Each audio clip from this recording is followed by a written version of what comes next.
Hello everybody, आप सभी का मेरा नया व्लॉग में स्वागत है।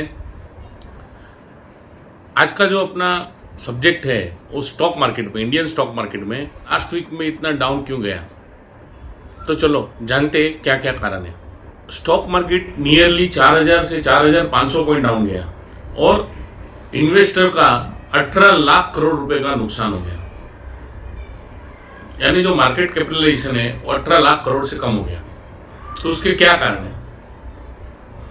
क्योंकि ओवरऑल सेलिंग आया, एनएसई का 1300 पॉइंट्स लूज हो गया, उसका पीक से 1300 लूज हो गया। ये जो करेक्शन आया है वो पेंडेमिक के बाद में पहला करेक्शन है जो इतना ज़्यादा आया है।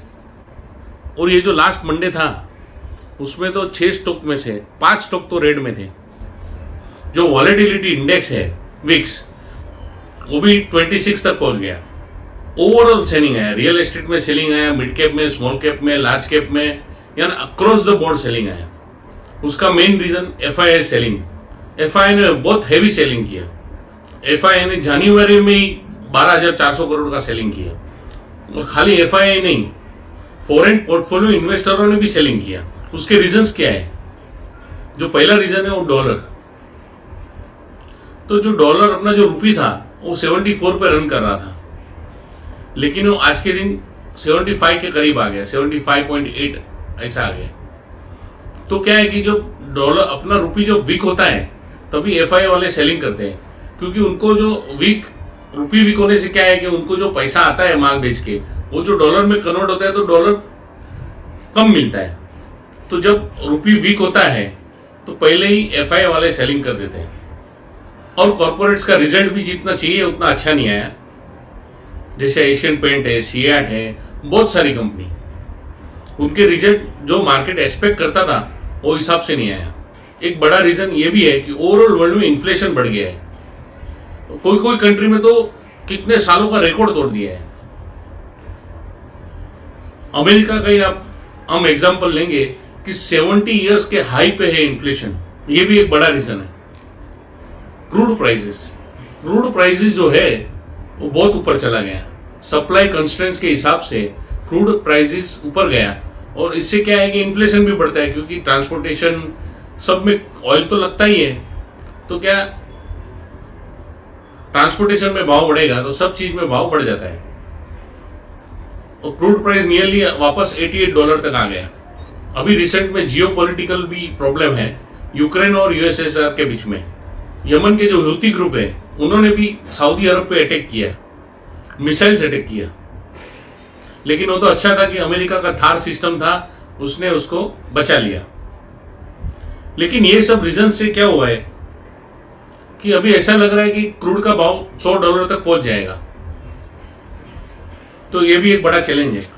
जब भी इन्फ्लेशन बढ़ता है तो इन्फ्लेशन बढ़ने से क्या है, जो कंपनियां होती है उनकी रॉ मटेरियल कॉस्ट बढ़ जाती है।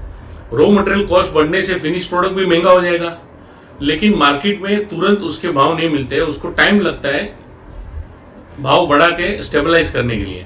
तब तक जो उनके रिजल्ट है उसमें थोड़ा प्रॉफिट कम आता है, और प्रॉफिट कम आने से पी रेशियो बढ़ जाता है और मार्केट में सेलिंग भी आता है। इन्फ्लेशन इतना बढ़ने से ऑलवेज जितना रिस्की एसेट्स है उसमें से पैसा निकल जाता है, जैसा स्टॉक मार्केट है। अभी हमने रिसेंटली देखा कि बिटकॉइन में से बहुत पैसा निकल गया। नियरली $1 ट्रिलियन का जो उसका कैपिटलाइजेशन था वो कम हो गया। रिस्की एसेट्स में से जब इन्फ्लेशन ज्यादा बढ़ जाता है तब रिस्की एसेट्स में से पैसा सेफ हेवन में चला जाता है, जैसा गोल्ड है, सिल्वर है। और गोल्ड और सिल्वर क्या करता है, इन्फ्लेशन को हेज करते हैं और आपका जो करेंसी डेप्रिशिएट हो रहा है उसके सामने भी उसको प्रोटेक्शन मिलता है। यूएस का सेंट्रल बैंक का जो रेट हाइक है वो भी एक रीजन है जिससे सेलिंग आता है। यूएस सेंट्रल बैंक ने ऐसे साइन दिए कि आगे जाके इंटरेस्ट रेट बढ़ सकता है। तो उससे क्या होता है, जो इन्वेस्टर है उनको जो इंटरेस्ट रेट बढ़ने से इनकम उधर ही मिल जाता है, तो वो बाहर इन्वेस्ट नहीं करते। तो वो जो बाहर जो इन्वेस्ट किया है पैसा वो पुल्ड आउट करते हैं और उनके उधर बॉन्ड्स में और सब में पैसा डालते हैं, क्योंकि उधर इंटरेस्ट रेट बढ़ रहा है तो उसमें उनको सेफ्टी भी लगता है। वो भी एक कारण है कि जिससे एफआईआई का सेलिंग आ रहा है। इंडिया में 5 बड़े स्टेट में इलेक्शन है, तो इलेक्शन होने से क्या है कि एक तो क्या रिजल्ट आएगा उसका टेंशन रहता है मार्केट को, और दूसरा बात क्या है, बजट बाजू में, बजट एकदम नियर है, तो अभी हम बोल सकते कि ये प्री बजट करेक्शन था। बजट तो अच्छा आना चाहिए क्योंकि 5 इतने बड़े स्टेट में इलेक्शन है तो पॉपुलिस्ट बजट ही आना चाहिए, लेकिन वो बात की बात है। तो अभी तो वो करेक्शन आया है। बहुत सारे एनालिस्ट ऐसा कहते हैं कि ये जो मार्केट नीचे आया है वो बहुत अच्छी अपॉर्चुनिटी है कि अच्छे शेयरों में खरीदारी की जा सकती है लॉन्ग टर्म के लिए। अभी अपनी नज़र बजट पे रहेगी, तो चलिए देखते हैं क्या होता है। Thank you for watching my whole video.